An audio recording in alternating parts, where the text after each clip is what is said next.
ಇಲ್ಲವಾಗುತ್ತಲೇ ಎಲ್ಲವಾಗುವ. ಅಧ್ಯಾಯ 31. ಈಗೆಲ್ಲ ಅಕ್ಷಯ್ ಕಣಿವೆಯಲ್ಲಿ ಸಾಕಷ್ಟು ಸುತ್ತುವನು ಒಬ್ಬನೇ. ಹಾಗೆಯೇ ಅಕ್ಷಯ್ ಸುತ್ತಾಡುವಾಗ ಹಲವು ವಿಚಿತ್ರ ಪ್ರಭೇದದ ಮರಗಳನ್ನು, ಪಕ್ಷಿಗಳನ್ನು ಗುರುತಿಸಿದ. ಆ ಮರಗಳು ಬೇರೆ ಬೇರೆ ದೇಶಗಳ ವಿಶಿಷ್ಟತೆಗೆ ಸೇರಿದ ಮರಗಳು. ಹಾಗೆ ಹಲವು ಪಕ್ಷಿಗಳಂತೂ ಆಗಲೇ ಜಗತ್ತಿನಿಂದ ಮರೆಯಾದ ಪ್ರಭೇದಗಳು ಇರಬಹುದು ಅನ್ನಿಸಿತು. ಏಂಜಲ್ ಓಕ್ ಎಂದು ಕರೆಯಲ್ಪಡುವ ಮರದ ವಿವರಣೆಯನ್ನು ಹೋಲುವ ಮರಗಳು ಇಲ್ಲಿ ಹಲವು ಇದ್ದವು.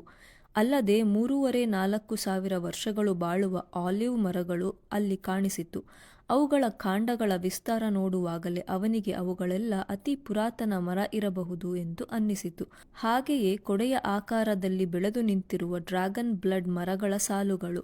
ಅಲ್ಲದೆ ತಾನು ಈ ಕಣಿವೆಗೆ ಬರುವಾಗ ದೇವಾಲಯವನ್ನು ಆವರಿಸಿದ್ದ ಮರದ ರೀತಿಯ ಮರಗಳು ಇಲ್ಲಿ ಹಲವು ಇದ್ದವು. ಅಲ್ಲದೆ ಅತಿ ವಿಶಿಷ್ಟವಾದ ಮಳೆಬಿಲ್ಲಿನ ಬಣ್ಣಗಳ ನೀಲಗಿರಿ ಮರಗಳು ಅದ್ಭುತವಾಗಿ ತೋರಿದವು. ಮರ ಅದೆಷ್ಟು ಪುರಾತನವೋ, ಅದರ ತೊಗಟೆ ಬಿಚ್ಚಿಕೊಂಡು ಕೆಂಪು, ಕಿತ್ತಳೆ, ನೀಲಿ ಇತರೆ ವರ್ಣಗಳಲ್ಲಿ ಅದರ ತೊಗಟೆ ಹೊಳೆಯುತ್ತಾ ಇದ್ದು ಅಕ್ಷಯನಿಗೆ ಇದು ವಿಸ್ಮಯ ಮೂಡಿಸಿತ್ತು. ಇವೆಲ್ಲ ಒಂದೇ ಜಾಗದಲ್ಲಿರಲು ಹೇಗೆ ಸಾಧ್ಯ? ಅಕಸ್ಮಾತ್ ಹೊರಗಿನಿಂದ ತರಿಸಿದ್ದರೂ ಸಹ ಇದು ಇಲ್ಲಿನ ನೆಲಕ್ಕೆ ಹೊಂದಿಕೊಂಡು ಇಷ್ಟು ಸಹಜವಾಗಿ ಬೆಳೆಯಲು ಸಾಧ್ಯವೇ? ಹಾಗೆಯೇ ಅಕ್ಷಯನಿಗೆ ಅಚ್ಚರಿ ಮೂಡಿಸಿದ್ದು ಕೆಲವು ವಿಶೇಷ ಪ್ರಾಣಿಗಳು. ಹಿಮಾಲಯದಲ್ಲಿ ಸಾಧಾರಣವಾಗಿ ಇರುವ ಕೆಂಪು ಪಾಂಡಗಳು, ಕೋತಿಗಳು, ಹುಲಿ, ಚಿರತೆಗಳು. ಇವುಗಳು ಅಲ್ಲದೆ ಅಗಲ ಕಿವಿಯ ಆನೆ, ಹಲವು ಪ್ರಭೇದದ ದನಗಳು, ಹಸುವಿನ ಕರುವನ್ನೇ ಹೋಲುವ ಜಿಂಕೆಗಳು, ಕೆಲವು ತೋಳಗಳು ನಡೆದು ಹೋದರೆ ಕೈಕಾಲುಗಳು ಮನುಷ್ಯನ ಕೈಕಾಲುಗಳನ್ನೇ ಹೋಲುತ್ತಾ ಇದ್ದವು. ಮತ್ತೆ ವಿಚಿತ್ರ ಎಂದರೆ ಗೇಂಡಾಮೃಗಗಳನ್ನು ಹೋಲುವ ಹಂದಿಗಳನ್ನು ಗಮನಿಸಿದ. ಅವುಗಳು ಹಂದಿಯಾದರೂ ಮುಂಭಾಗದಲ್ಲಿ ಕೊಂಬುಗಳು. ಉದ್ದ ಮೂಗಿನ ಕೋತಿಗಳನ್ನು ನೋಡುವಾಗ ಅವನಿಗೆ ಮನುಷ್ಯರನ್ನು ನೋಡಿದಂತೆ ಆಯಿತು. ಹಾಗೆ ಮೈಮೇಲೆ ಉದ್ದ ಮುಳ್ಳುಗಳ ರಚನೆ ಇರುವ ಓತಿಕ್ಯಾತಗಳನ್ನು ನೋಡುವಾಗ ಇದೇನು ಎಂದುಕೊಂಡ. ನಂತರ ಹೊಳೆಯಿತು, ಅದನ್ನು ಮುಳ್ಳುಗಳಿರುವ ಡ್ರ್ಯಾಗನ್ ಎಂದು ಕರೆಯುವರು. ಏನೆಲ್ಲ ವಿಚಿತ್ರಗಳು! ಹಾಗೆಯೇ ವಿಶಿಷ್ಟ ಪಕ್ಷಿ ಪ್ರಭೇದಗಳು. ಇಷ್ಟಾದರೂ ಕಣಿವೆಯಲ್ಲಿ ನೆಲೆಸಿದ್ದ ಶಾಂತಿ ಅವನಲ್ಲಿ ಅಚ್ಚರಿ ಮೂಡಿಸಿತ್ತು. ತಾನು ಅಲ್ಲಿ ಓಡಾಡುವಾಗಲೂ ತನ್ನನ್ನು ಕೆಲವು ಪ್ರಾಣಿಗಳು ಗಮನಿಸಿದರೂ ಸಹ ತನ್ನ ಬಗ್ಗೆ ಯಾವುದೇ ಆಸಕ್ತಿಯನ್ನಾಗಲಿ ಅಥವಾ ಪ್ರತಿಕ್ರಿಯೆ ತೋರಲಿಲ್ಲ. ತನ್ನನ್ನು ಒಮ್ಮೆ ದೃಷ್ಟಿಸಿ ಅವುಗಳ ಪಾಡಿಗೆ ಅವುಗಳು ನಡೆದವು. ಯಾವೊಂದು ಪ್ರಾಣಿಯಾಗಲಿ ಪಕ್ಷಿಯಾಗಲಿ ತನ್ನ ಬಗ್ಗೆ ಅಸಹನೆ ತೋರಿಸಲಿಲ್ಲ. ಅವನಿಗೆ ಇದ್ದಕ್ಕಿದ್ದ ಹಾಗೆ ಹೊಳೆದು ಬಿಟ್ಟಿತು. ಮನುಷ್ಯರ ಹಾಗೆ ಅವುಗಳು ಸಹ ಇಲ್ಲಿ ಸಾವೇ ಇಲ್ಲದೆ ಬದುಕಿರಬಹುದು. ಸಂಜೆಯ ಸಮಯದಲ್ಲಿ ಅವನು ಬಂಡೆಗಳ ಮೇಲೆ ಸುಮ್ಮನೆ ಕುಳಿತಾಗ ಕಣಿವೆಯಲ್ಲಿ ಕೆಲವರು ಮನುಷ್ಯರೂ ಸಹ ಓಡಾಟ ನಡೆಸಿರುವುದು ಕಾಣಿಸಿತು. ಕುತೂಹಲದಿಂದ ಗಮನಿಸಿದ. ಅವರು ತನ್ನ ಕಡೆ ಗಮನಿಸಿದಂತೆ ಕಾಣಲಿಲ್ಲ. ಅವರ ಪಾಡಿಗೆ ಅವರು ಎಲ್ಲಿಯೋ ಹೋಗುತ್ತಾ ಇರುವರು. ಆದರೆ ಪ್ರಾಣಿಗಳಿಗೆ ಹೋಲಿಸುವಾಗ ಜನರು ಕಾಣಿಸಿದ್ದು ತೀರಾ ಕಡಿಮೆ ಅನ್ನಿಸಿತು. ವಾಸುದೇವರವರ ಮಾತನ್ನು ನೆನೆದು ಅವನು ಅವರ್ಯಾರನ್ನೂ ಮಾತನಾಡಿಸಲು ಹೋಗಲಿಲ್ಲ.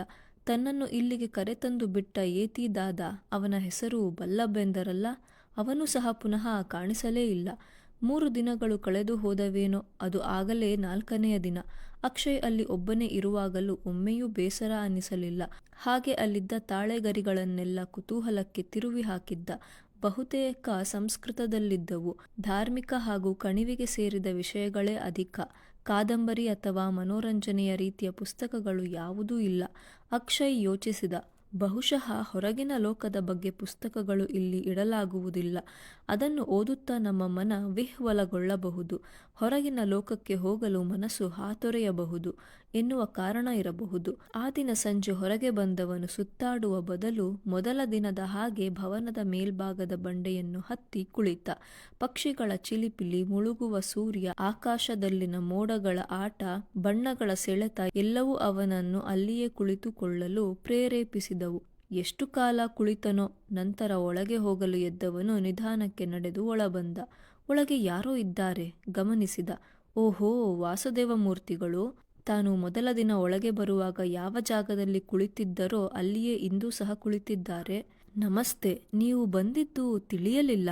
ನಾನು ಇದೇ ಭವನದ ಮೇಲ್ಭಾಗದ ಬಂಡೆಯ ಮೇಲೆಯೇ ಇದ್ದೆ. ಕರೆದಿದ್ದರೆ ಕೆಳಗೆ ಬರುತ್ತಿದ್ದೆ. ನೀವು ಕಾಯುವಂತೆ ಆಯಿತು. ನಮಸ್ತೆ. ತೊಂದರೆ ಇಲ್ಲ. ನೀವು ಪ್ರಕೃತಿಯನ್ನು ಆಸ್ವಾದಿಸುತ್ತಾ ಕುಳಿತಿದ್ದಿರಿ. ಹಾಗಿರಲು ಏಕೆ ತೊಂದರೆ ಕೊಡುವುದು ಎಂದು ನಾನು ಮೇಲೆ ಬರಲಿಲ್ಲ, ನಿಮ್ಮನ್ನು ಕೂಗಲಿಲ್ಲ. ಇಲ್ಲಿ ಬಂದು ಕುಳಿತಿದ್ದೆ. ನಾನು ಈಗ ಬಂದಿದ್ದು ನಿಮಗೆ ತೊಂದರೆ ಆಗಲಿಲ್ಲವೇ? ಅಕ್ಷಯ್ ನುಡಿದ. ಅಯ್ಯೋ, ಇದು ನಿಮ್ಮದೇ ಊರು, ಇದು ನಿಮ್ಮ ಮನೆ, ನಾನು ಹೊರಗಿನಿಂದ ಬಂದಿರುವ ಅತಿಥಿ, ನಿಮ್ಮ ಮನೆಗೆ ನೀವು ಬರಲು ತೊಂದರೆ ಎಂತಹದು? ವಾಸುದೇವ ಹೇಳಿದರು, ಹಾಗೆಲ್ಲ ಅಲ್ಲ, ಇದು ನನ್ನದು ಎಷ್ಟೋ ನಿನ್ನದು ಅಷ್ಟೇ ಅನ್ನುವುದು ನಿಜ. ನೀನೀಗ ಇಲ್ಲಿ ಅತಿಥಿಯಲ್ಲ, ಈ ಲೋಕದ ಒಬ್ಬ ಪ್ರಜೆ, ನಮ್ಮಂತೆ ನೀನು. ಹಾಗಾಗಿ ಇದು ನಿನ್ನದೂ ಮನೆ, ನಿನ್ನದೂ ಊರು. ನಿನ್ನ ಮನಸ್ಸು ಇಲ್ಲಿಗೆ ಹೊಂದಿಕೊಳ್ಳಬೇಕು ಹೇಳುತ್ತಾ ನಕ್ಕರು. ಅಕ್ಷಯ್ಗೆ ಏನು ತೋಚಲಿಲ್ಲ, ಸುಮ್ಮನೆ ಕುಳಿತಿದ್ದ.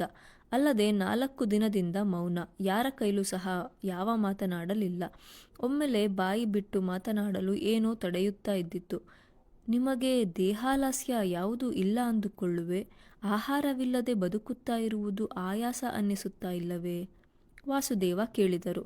ಅಕ್ಷಯ್ ಹೇಳಿದ, ಇಲ್ಲ, ಆಹಾರ ತೆಗೆದುಕೊಳ್ಳದ ಸುಸ್ತು ಏನು ಕಾಣಲಿಲ್ಲ. ಆದರೆ ಕಾಫಿ ಟೀ ಕುಡಿಯುವ ಚಪಲ 1-2 ಸಲ ಆಯಿತು. ನಂತರ ಅದು ಸರಿ ಹೋಯಿತು. ಜೀವನ ಹಾಗೆ ಅಲ್ಲವೇ? ಯಾವುದಾದರೂ ವಸ್ತು ಸಿಗಲ್ಲ ಅನ್ನುವಾಗ ಅಥವಾ ನಾವಿರುವ ಸ್ಥಿತಿ ಅದೇ ಆಗಿರುವಾಗ ಅದಕ್ಕೆ ಹೊಂದಿಕೊಂಡು ಬಿಡುವೆವೋ? ಮಾನ ಗ್ರಾಮದಲ್ಲಿರುವವರೆಗೂ ಟೀ ಕುಡಿಯಲು ಅವಕಾಶವಿದ್ದಿತ್ತು. ನಂತರ ಕಿರಾತಕರ ಗ್ರಾಮದಲ್ಲಿ ಅವರು ಕೊಡುತ್ತಾ ಇದ್ದ ಪಾನೀಯಗಳು ದೇಹ ಬಯಸುತ್ತಾ ಇದ್ದಿತ್ತು.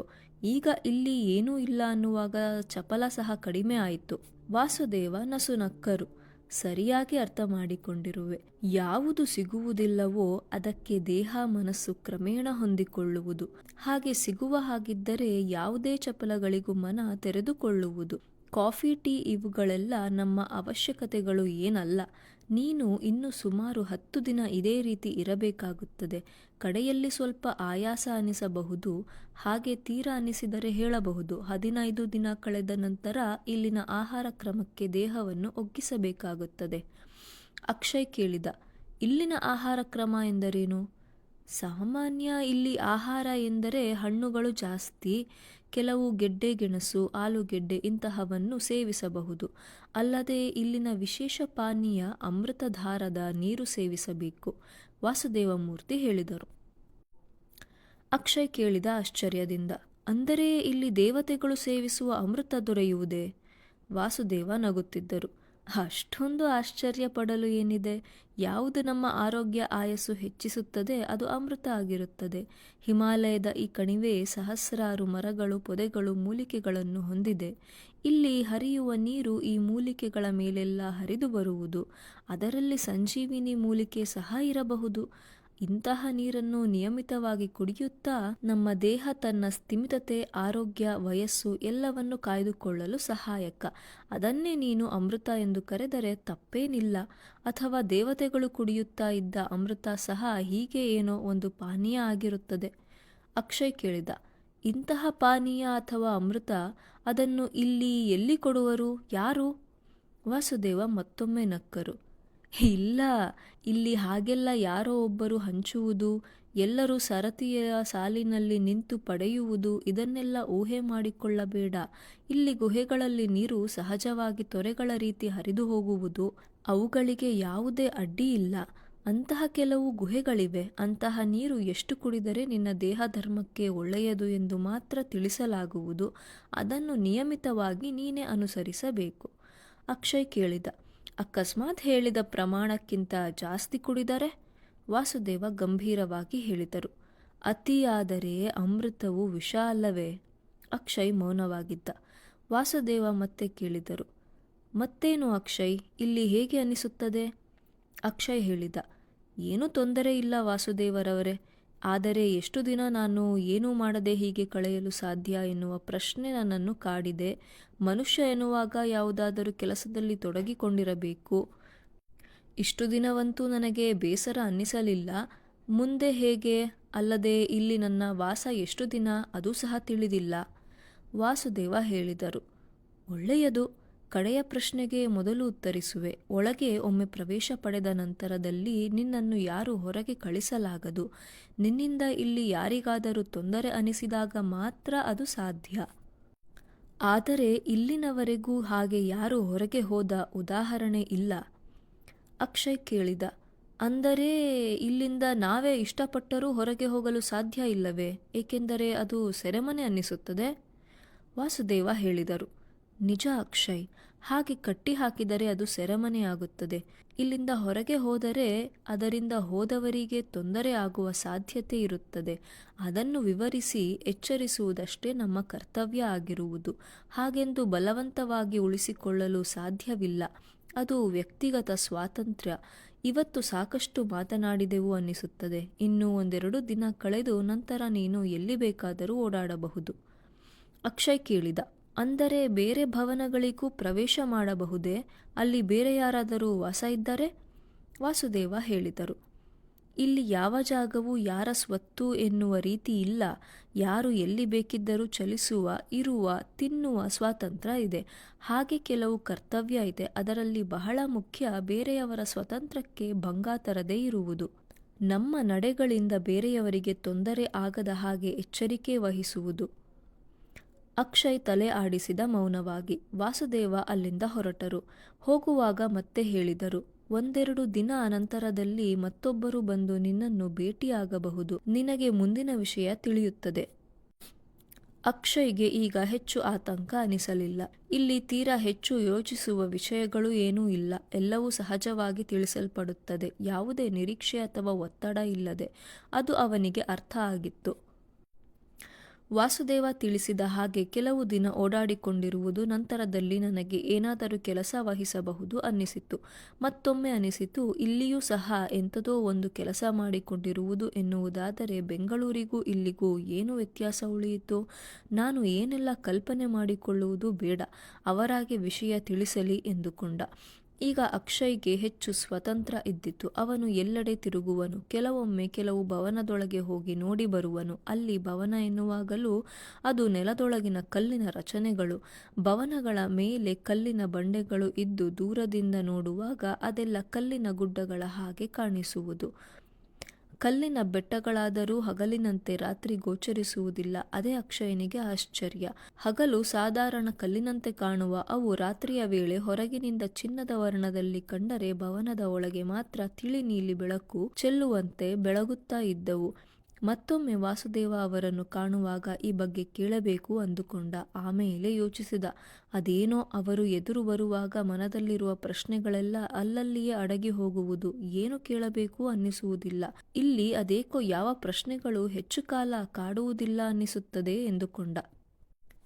ತಾನು ಹೋಗುವ ಭವನಗಳಲ್ಲಿ ಅದೇಕೆ ಜನರು ಇರುವುದಿಲ್ಲ? ಅಥವಾ ರಾತ್ರಿ ಒಳಗಿರುವ ಜನ ಹಗಲಿನಲ್ಲಿ ಹೊರಗೆ ತಮ್ಮ ಕೆಲಸದಲ್ಲಿ ತೊಡಗಿಕೊಂಡಿರುವ ಸಾಧ್ಯತೆ ಇದೆ ಅಲ್ಲವೇ ಅಂದುಕೊಂಡ ಅಕ್ಷಯ್. ಅಲ್ಲದೆ ಇಲ್ಲಿ ಬಾಗಿಲು ಅಥವಾ ಬೀಗಗಳ ಅಗತ್ಯಗಳೇ ಅವನಿಗೆ ಕಾಣಲಿಲ್ಲ. ಯಾವ ಭವನಕ್ಕೂ ಬಾಗಿಲು ಅಥವಾ ಚಿಲಕಗಳಿಲ್ಲ. ಅಲ್ಲದೆ ಇಲ್ಲಿ ಅಡುಗೆ ಮಾಡುವುದಾಗಲಿ ಅಥವಾ ಮತ್ತೇನೋ ಮನೆಗೆಲಸಗಳಾಗಲಿ ಇಲ್ಲದೇ ಇರುವ ಕಾರಣ ಭವನದೊಳಗೆ ಯಾರಾದರೂ ವಾಸ ಮಾಡುತ್ತಾ ಇರುವರಾ ಅಥವಾ ಇಲ್ಲವೇ ಎಂದು ತಿಳಿಯುವುದು ಕಷ್ಟವೇ. ಮತ್ತೆ ಒಮ್ಮೆ ಮತ್ತೊಂದು ಭವನ ಪ್ರವೇಶ ಮಾಡಿ ಒಳಹೋದವನು ಅಕ್ಷಯ್ ಕ್ಷಣಕಾಲ ಹೆದರಿ ನಿಂತುಬಿಟ್ಟ. ಅಲ್ಲಿ ಹುಲಿಯೊಂದು ಕಲ್ಲ ಮೇಲೆ ವಿಶ್ರಾಂತಿ ಪಡೆಯುತ್ತಾ ಮಲಗಿತ್ತು. ಅದು ತನ್ನ ಮೇಲೆ ಹಾರಿದರೆ, ಕೊಂದರೆ ಏನು ಮಾಡುವುದು? ಈ ಶಾಂಗ್ರಿಲಾ ಕಣಿವೆಯಲ್ಲಿ ಸಹಜ ಸಾವು ಇಲ್ಲದಿರಬಹುದು, ಆದರೆ ಹುಲಿ ಕೊಲ್ಲಬಾರದು ಎಂದೇನಿಲ್ಲ ಅಲ್ಲವೇ? ಆದರೆ ಹುಲಿ ಅವನ ಕಡೆ ಗಮನ ಕೊಡಲೇ ಇಲ್ಲ. ಕಣ್ಣು ಮುಚ್ಚಿ ಮಲಗಿತ್ತು. ಒಮ್ಮೆ ಮಾತ್ರ ಇವನ ಕಡೆ ಕಣ್ಣು ತೆರೆದು ನೋಡಿ ಮತ್ತೆ ಕಣ್ಣು ಮುಚ್ಚಿಕೊಂಡಿತ್ತು. ಇವನಿಗೆ ಆಗ ಅನ್ನಿಸಿತು, ಇಲ್ಲಿ ಪ್ರಾಣಿಗಳು ತಮ್ಮ ಕ್ರೌರ್ಯ ತೊರೆದಿರಬಹುದು, ಆದರೆ ಅವು ಹಸಿವಾದಾಗ ಏನು ಮಾಡುವುದು? ಮತ್ತೊಂದು ಪ್ರಾಣಿಯನ್ನು ಕೊಲ್ಲಲಾರದೆ? ತಕ್ಷಣ ಹೊಳೆಯಿತು, ಮನುಷ್ಯರ ಹಾಗೆ ಅವುಗಳು ಸಹ ಅಮೃತಧಾರದ ನೀರನ್ನು ಕುಡಿಯುತ್ತಾ ಆಹಾರ ಇಲ್ಲದೆ ಬದುಕಬಲ್ಲವೇ? ಅವನು ಇದ್ದ ಭವನದೊಳಗೆ ಸಹ ಕೆಲವೊಮ್ಮೆ ಪ್ರಾಣಿಗಳು ಬಂದು ಹೋದವು. ಆದರೆ ಈಗ ಅವನು ನಿರಾತಂಕವಾಗಿದ್ದ.